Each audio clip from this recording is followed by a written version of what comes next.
So I so wish I could impart everything that I'm thinking right into you. Wouldn't it be wonderful to be a rave for a day and just experience what that might be like? Quite interesting, fascinating. Next life. Okay, let's take a look at the materials that we're going to go through today. I showed you briefly that we are going to continue looking at lunar patterns. So the first orientation that I want to give you when it comes to transits is that everybody goes through lunar cycles. Everybody goes through lunar cycles. The most important being that we have that needs these lunar cycle awarenesses happens to be that there are reflectors, 1.5%, the 1% of people. So I'm going to make Ariana co-host. Thank you, honey. And we'll go ahead into lecture. And I have not only this lots and lots of fun stuff, but also I have this, okay, which is basically similar in nature, but I might reference, I may not read it all, but also too in the handout, you'll have some materials from Ra. We'll see how far I go and how much energy I have to run this Lavina show. Okay. Hey. Okay. Thank you for being here, my friends. Can I just tell you, you don't know how much it means to me to have you to contagiate, to speak to teach. Thank you from the bottom of my heart, truly.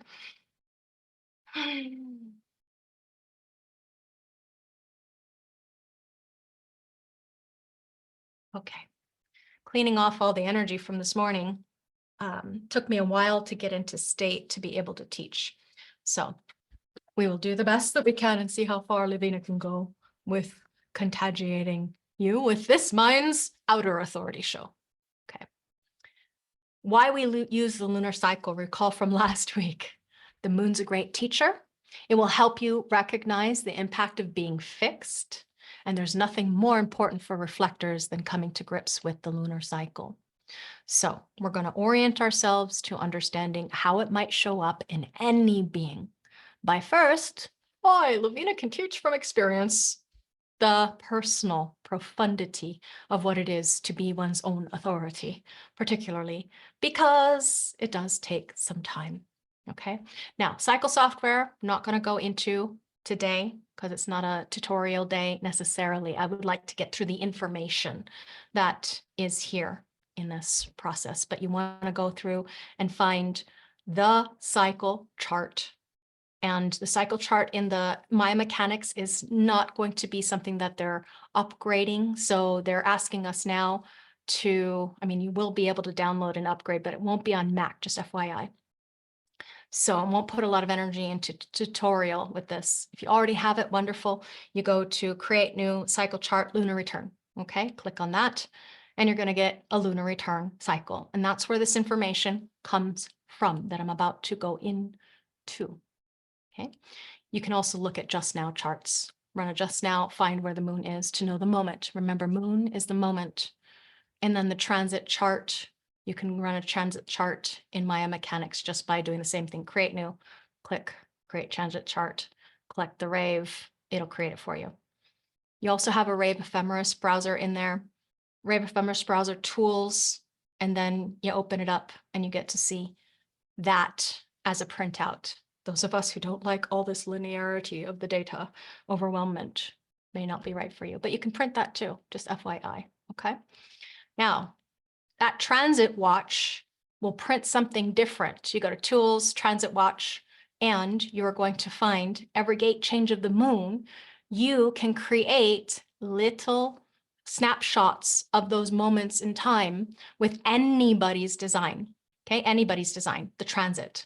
Every time the moon changes a gate, you get a new print of what it is that's going on in that moment, not just of the moon, obviously.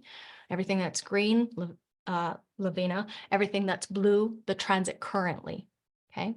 So there's a little tiny image up here. You just click that and you'll be able to get these images on the screen, and you can also print them too, PDF. This takes a lot of ink, FYI, save as PDF. Okay, so that way And do recall to merge them all into a single PDF. It's really important that you do that. Okay. Now, cycle chart in my body graph, you can absolutely do that too. This is the old version, so I'm just going to click through it and show you. Just run new cycle chart, lunar return, okay? Lunar return. Just now chart, same thing too. It has it. You can look for where's the moon, where's the moon, where's it at? Okay, see it, got it, good. Now, again, like I said, I'm not going to spend a lot of time on this because these are the older softwares. I'm going to demonstrate it if you have questions in Maya Mechanics Online, because that's what I mostly use nowadays in teaching. Okay, so new transit. Basic principle is the same. You pick a person, you look at the person, you click the view, you see it in green too on this side. Blue, green. Now, the images I can recall now, it was flipped. So yeah, I'm just going to skip through this because it no longer looks like this and I don't want to confuse you. Where the hell did all my animations go? Okay, hang on, say 1 second. Going into here, okay. So that right there is how you get the information that I'm about to go into. When we look at somebody's chart and we take that information, however it is that we get it, whichever software, what we can do, if it's right for you, is to create your own lunar cycle. You can do this week. Whether or not you are a reflector, you can create your own lunar cycle. What is a lunar cycle anyway? It's the moon moving through your design. Everyone has this. But because we who are solar beings, projectors, manifestors, generators, solar beings, meaning our purpose shines through us because it is broadcast in the nature of our definition. We are the only ones who have the concretization of planetary definition in our natal designs. 98.5% of the population, solar beings. The lunar creatures have their purpose reflect through them. Very different story, very different experience. But still, the moon affects us all. The moon affects the reflectors most because it's the only thing that is consistently, like clockwork, constantly creating the temporary definition in an inconsistent center, right? The center itself is open, but the openness is not a vulnerability in a reflector, not in the same way it is, as an example, on the other extreme, the projector, okay? So when we look at your designs, regardless, whatever type you are, you're going to look at where does the moon hit the planetary activation on the other side of a hanging gate in either an undefined or a defined center, okay? The moon hitting any one of these places where you have hanging gates is going to carry for about half the day a temporary experience of that channel being defined or the entirety of the center being defined. So it's going to take some time. How long does it take? Approximately a month. Okay, the moon is the moment. Remember, the moon is the moment. The moon is, as far as how you're articulating it, is going to be a drive, unconscious, if it's in somebody's natal design, or on the conscious side, it can be a drive as well as a mental focus. Think focus or drive. Now, in the transit, as it goes through the wheel, is it going to pull on you or push you? Depends. What is it that this moon, this lunar influence can do to us? On the body, it's gravity. According to Ra, we wouldn't be able to walk upright if we didn't have the moon pulling on us to stand tall. So your waxing and waning of this moodiness moon, it is going to bring exaltations or detriments to specific areas of your chart, as I have asked you last week to go and check. Do you have any places in you where the moon in particular accents something inside of your natal design? Okay, inside of your natal design, does it influence you. You should be able to hear keynotes of the moon in that exaltation or in that detriment. Okay, so we're going to start at the starting point where conscious personality moon is in 61. So that's the natal imprint birth. However, if we move backwards, we will see where the moon was 88 degrees of the sun's movement before you were born. And for the reflector, what I have heard from reflectors is that the unconscious design natal imprint is a very strong drive, a force, pull, push. Okay, so that's that body's recognition, that being that told me that it was so. And remember, the body is the life, but it's unconscious to the personality. So it may take some time for you to align, regardless of whether you're a lunar type or a solar type. It'll take some time for you to recognize what it feels like inside of you for the unconscious design to be embodied and true. It takes time. No way getting around that. It takes time. Okay, and everybody has their own time process. It's not a race. Guess what's at the end? You die. It's not a race, okay? And it's not a race to decondition either. It's your process. It takes its time. Okay, so if we take a look, and we'll just start it at the recognition of what is the conscious personality's way, okay, of its orientation to the moment or the moon of the day. We are only going to look at how moon creates a channel first. And the reason for that is it's the most noticeable. The most noticeable. Why is it the most noticeable? Because your mind gets conditioned on the other side of the channel, and it's going to create potentially definition. However, it may not be as noticeable when it's in a place that creates a defined channel where you already have definition in the centers. Okay, so I'm going to repeat it again in a different way, as in the other side of the coin. It's going to be more noticeable when the moon comes in and creates a channel that normally doesn't connect to defined centers. So down here as an example, the 13 is going to create an illusion of definition, a temporary experience where Lavina might be in the mood to share what she remembers as a witness, the prodigal. That's the conditioning. But it's not as apparent or recognizable or powerful necessarily because there's already definition going on here. Okay, there's already definition within the center. So it's not as a big of a deal, you might say.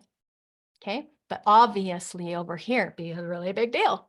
So your orientation to your own lunar process, whatever time that it takes for you to watch the moon, remember our learning process, if it's correct for us to follow that lunar process, our learning process is going to teach us so much about the moon's influence on us. She's not just this cold-hearted bitch in the sky. She's actually, even though the cold light of the moon can be interpreted as far and distance, have you ever felt the moon's compassion, the wateriness, the emotionality of the moon? If you've ever had a personal connective field with the moon can be nourishing, the moon can be caring, the moon can be waxing and waning, so it can be off and on. If you got somebody who's very much about individuality, either in their experiential reality of what it is that they are, or maybe they have aspects that bring in strong pulse-like orientations. The moon itself is wavering. She waxes and wanes. She may not have the same face when she's in a gate because she'll look different in the sky, because the moon is not a circular orbit. It's elliptical, and the earth is also moving around the sun. So we get a different face in the sky. If you've ever looked up at the moon and you've seen the big, bright strawberry moon, have you ever seen a strawberry moon? Like, wow, that's huge. And ooh, it's kind of pink. That's really interesting. It has a very different flavor than when you look up in the moon and it's this tiny dark sliver. She's showing you her dark face. Now, the orientation to what one's lunar principle is has to do consciously with the phase of the moon that one was born in, oriented to. This particular moon happens to be moving towards the full moon. So it's at the dark side, okay? The dark side, the dark moon. Rather than if you are born with this big, bright full moon, very different story. So archetypally speaking, is your conscious reflected? I'm speaking to the consciousness now. The mental consciousness is your consciousness, awareness, reflective light of the moon, reflected light of the moon, going to be big and bright, or is it going to be dark as night? Remember that the moon is reflecting the sun, literally.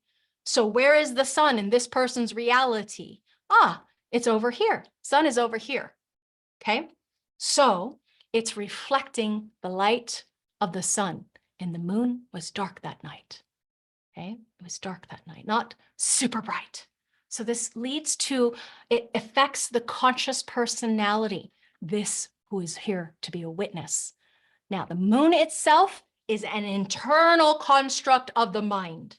Internal, what one's mind is like inside on the conscious personality. Remember, I'm speaking to the consciousness personality right here and now. Okay, your consciousness, your internal reality, your mental focus or mental drive, the moon, which waxes and wanes, which shows its face in different light, in different awarenesses. It's not just what line quality you have it imprinted in whatever gate. It's also what face were you lit up by when you were born, either under a dark sky or a bright sky, doesn't matter. There is a different energy to the frequency, the chemistry of a being, okay? Now, if we go back to the 88 degrees again, sun's movement before you were born, what was the moon doing here? It's physical genetic imprinting. You were still inside of your mother's womb. You were still inside, all nice and cozy. Maybe you felt safe, maybe you didn't. But this imprint, genetically speaking, what the unconscious genetic imprint of the internal moon, it brings gravity. Okay, I want you to remember this term, gravity. The moon, the physical moon on the body side, the unconscious drive, it brings gravity. People that come into your life can pull or push. They can bring you gravity. They can bring weight. They can change your solidity. They can even change your shape. That's an advanced area of the knowledge. I want to infect you with the magic of what it is to be you. And in relational dynamic with other people too, because it's not like they're intentionally doing it to you. It's just the nature of the physical reality that we are embodied in, that we feel pulled to or drawn to or pushed by the inherent natal capability of being one's own being, this finite, it seems, experience of this physical reality, but in relational context to life. Who's going to bring that solidity or gravity? Hey, gravity means like the thing that keeps you anchored here in this life, driven by.